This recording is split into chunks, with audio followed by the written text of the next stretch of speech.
even if it is the writings of Jesus, even if all that is unadulterated, it's not been altered by human beings, it's still put together by people, written down by people. So if these overzealous monks wanted to doctor the Bible, what they would have to do is find over 6,000 manuscripts, change all of them, not show their ink work, get them all back where they stole them from, and never tell anybody what they did. That's just level number one. So we're going to watch Voddie Baucham expose the problems with this view that the Bible has been corrupted, and then to debunk a handful of popular myths about the Bible that have unfortunately reached very far into our culture. So with that being said, let's dive in. I choose to believe the Bible because it's a reliable collection of historical documents written down by eyewitnesses during the lifetime of other eyewitnesses. They report to us supernatural events that took place in fulfillment of specific prophecies and claim that their writings are divine rather than human in origin. Now let's unpack this. First of all, the Bible is a reliable collection of historical documents. Look at what he says here in verse 16. For we did not follow cleverly devised tales when we made known to you the power and coming of our Lord Jesus Christ. We did not follow cleverly devised tales. We did not follow myths or fairy tales or legends. We did not follow things that were made up. Luke puts it this way in his prologue. Inasmuch as many have undertaken to compile an account of the things accomplished among us, just as they were passed down to us by those who were beforehand eyewitnesses and servants of the word, it seemed fitting to me, having investigated everything carefully from the beginning, to write it out for you in consecutive order, most excellent Theophilus, so that you might believe God on blind faith. No, so that you might know the exact truth about the things you have been taught. We have a reliable collection of historical documents.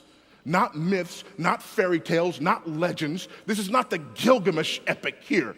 These are things that actually transpired in history and were recorded for us. Not only do we have a reliable collection of historical documents, but they were written down by eyewitnesses during the lifetime of other eyewitnesses. In 1 Corinthians chapter 15, Paul says that Jesus was resurrected. After he was resurrected, he appeared to Peter. Then he appeared to the 12. Then he appeared to all of the disciples at once. Then he appeared to over 500 brethren at one time. And he says these words, most of whom remain until now.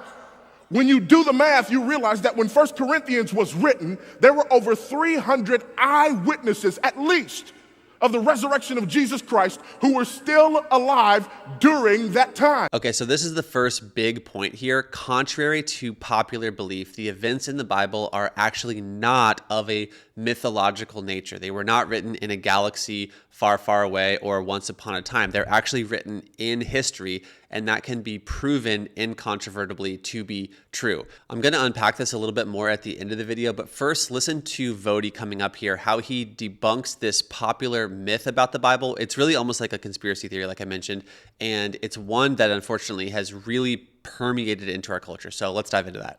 Oh, I hear you. You're well-educated people. You've heard the arguments.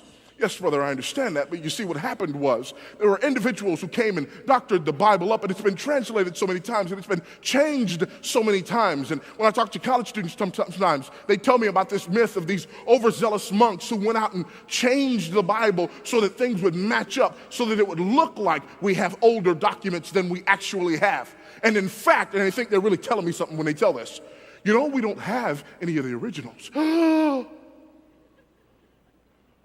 Like I'm supposed to shake in my boots when they tell me that. Listen to me. If overzealous monks want to change the Bible, can I explain to you what they would have had to do? 3 levels of conspiracy. Level number 1, they would have had to have a manuscript conspiracy. When we're talking about just the New Testament itself, there are over 6,000 manuscripts or portions of manuscripts for the New Testament itself. Now, that may not sound like a lot to you, but can I compare it to a couple of things? Julius Caesar's Gallic Wars. That's how we know about Julius Caesar and his conquest. We have around 10 manuscripts. Aristotle's Poetics. We have nearly 5 manuscripts. When it comes to the writings of Herodotus, we have less than 10 manuscripts. When it comes to the writings of Homer, Less than 10 of each of his writings. When it comes to the New Testament, we have 6,000 manuscripts or portions of manuscripts for the New Testament. Folks, that's not even close. Well, you don't have the originals. No, we really don't. But guess what? We can get earlier than AD 120 with some of the copies that we have. When it comes to Julius Caesar's Gallic Wars, the earliest thing we can put our hands on was written 900 years after the original. But nobody's tearing down the walls in college because they're reading Caesar. When it comes to Aristotle, the earliest thing we can put our hands on was written 1,400 years after the original.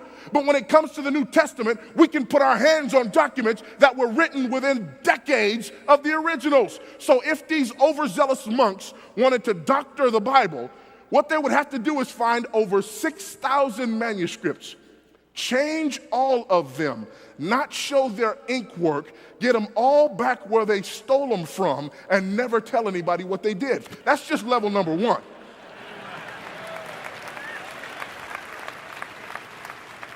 Here's level number two.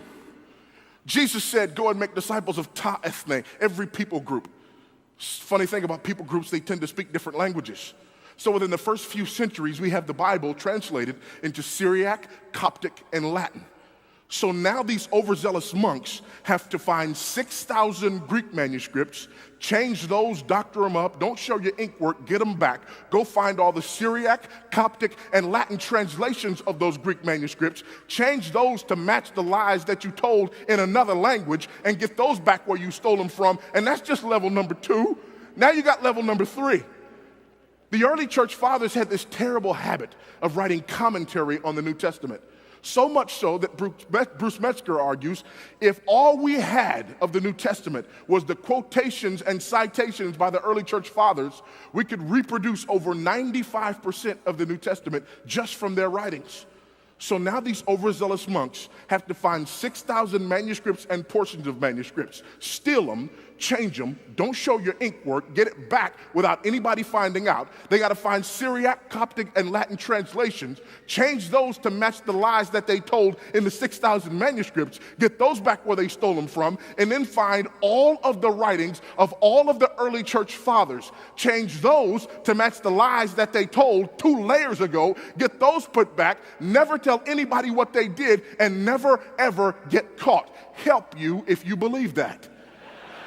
Okay, so for those who are interested in a clear example of how the Bible is historic, here would be a really good one. Pontius Pilate. Pontius Pilate, mentioned in Matthew 27, Mark 15, Luke 23, John 18. He served as the Roman prefect for Judea. He's famously known for presiding over the trial and crucifixion of Jesus Christ, biblically speaking.